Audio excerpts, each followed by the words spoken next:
Alden Richards, kay Maine Mendoza nag-sacrifice at hindi kay Kathleen Bernardo. May mga nagpapakalat nga na naman na mga balita na nagsakripisyo daw umano si Alden Richards pagdating kay Kathleen Bernardo. Ang balitang ito ay si Alden Richards daw ay dapat ay nasa Japan para tumanggap ng awards, ngunit kinansel daw ito para makasama lang si Kathleen Bernardo at maalalayan sa PAMAS Award Show. Na tila nagmimistulang bodyguard pa daw ni Kathleen Bernardo. Napakalaking kalokohan nga ito dahil ang pagsasakripisyo ay hindi lamang sa isang araw, ngunit sa buo dapat na pagkakataon, at yan lamang ay ibinibigay ni Alden Richards para kay Maine Mendoza. Kaya mali-mali talaga ang mga balita na kumakalat at pagpopromote ng mga hindi naman nila nais ni Alden Richards. Biruin mo nga naman, bakit magsasakripisyo sa iyo ang isang lalaki kung ito ay isang araw lamang? Di ba't hindi iyon pagsasakripisyo? Kung totoo man yan, ito ay isa lamang pabor at pagiging gentleman, pero hindi ito matatawag na pagsasakripisyo dahil ang tunay na pagsasakripisyo ay hindi nasasabi ng ganun-ganun lamang. Ang dapat sa tunay na pagsasakripisyo ay ang buong oras mo, buong pagkatao at prioridad talaga kesa sa iyong mga proyekto. Ang isang halimbawa dito ng pagsasakripisyo ay ang ginawang pagpunta ni Alden Richards sa mismong birthday ni Maine Mendoza nang walang imbitasyon, wala kahit anuman. Kusang loob na pagpigil ni Alden Richards sa kanyang schedule, mapuntahan lamang si Maine Mendoza. Yan ang real na sakripisyo at ang hindi ang isang araw lamang na hindi naman natin alam kung bakit hindi nakapunta si Alden Richards sa Japan. Kaya yan dapat ang tandaan ng mga Aldab Nation na hindi porki nababalita ng ganito at ganyan si Alden Richards ay tama na ang hinala nila. Diyan lamang talaga nagpapakita ang kamatsuran ng Aldab Nation at hindi naniniwala basta-basta sa mga balita. Talaga naman kung isang matalino kang true-blooded Aldab Nation ay alam mo na kung ano talaga ang totoong namamagitan sa totoong relasyon ni Maine Mendoza at Alden Richards. Isa na dito ang pagpupundar ni Alden Richards para lang sa kanyang pamilya.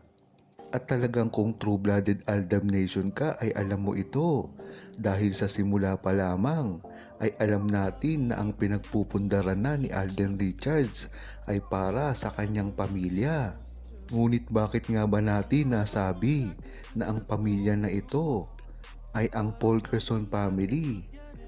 Dahil kailanman ay hindi nanligaw si Alden Richards ng babae bukod kay Maine Mendoza. At bakit sinasabi ngayon ni Alden Richards na nakasettle na siya at kung aalis man siya sa showbiz ay buhay na ang kanyang pamilya?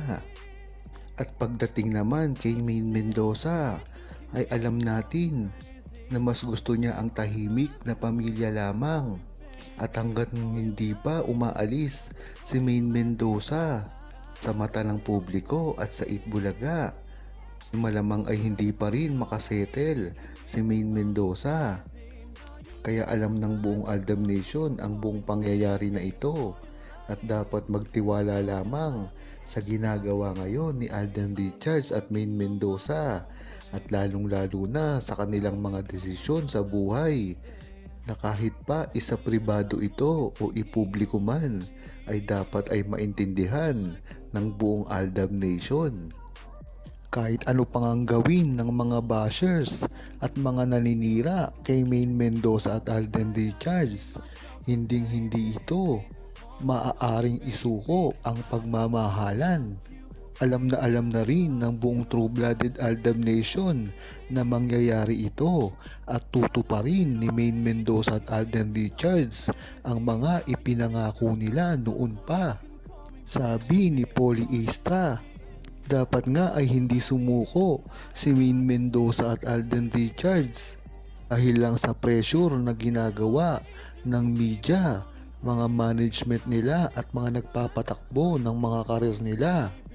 Lalong-lalo na ngayon at kailangan nila ang isa't isa para labanan kung sino man ang naninira sa kanila. Tama nga yung sinabi mo, Polistra. Sa katayuan nga ngayon ni Maine Mendoza at Alden Richards, dapat ay maging matatag na sila. Hindi na kasi sila tulad ng dati na kapag merong maliit na issue lang ay naaapektuhan na sila. Iba na ngayon. Dapat talaga ay hindi na sila sumuko sa mga konting pangbabash lang sa kanila. Dahil kakampi naman nila ang buong Aldab Nation at mas marami pa ang naniniwala sa kanila kesa sa hindi. At dapat lang nilang pagtuunan ay ang mga dumarating na mga biyaya sa kanila, ang mga project at lalong-lalo na sa darating nilang pagsasama sa TV or movie. Kung mismong Aldab Nation nga ang tatanungin, ay gustong-gusto nito na mismong ikumpirma ni Maine Mendoza at Alden Richards ang kanilang relasyon kahit man lang sa kanilang personal na kaalaman. Kaya dapat pa ring ipaalam ni Alden Richards at Maine Mendoza kung ano talaga ang meron sa kanila kahit pa alam na ng buong Aldab Nation ang tunay nilang relasyon ay dapat pa ring ikumpirma nito.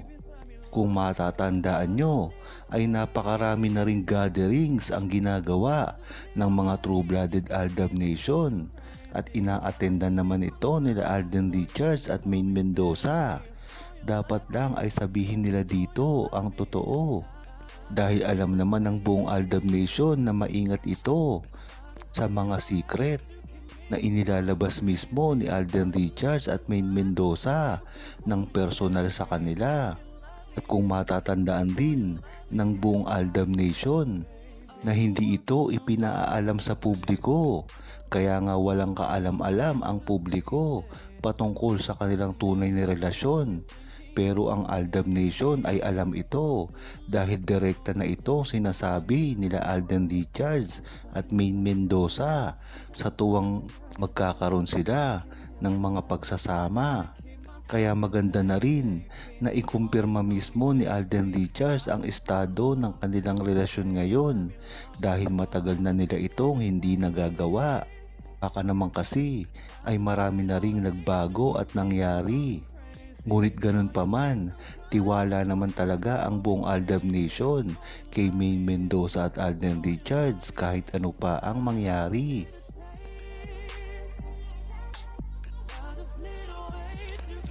Huwag kalimutang mag-subscribe, comment at i-like ang video na ito.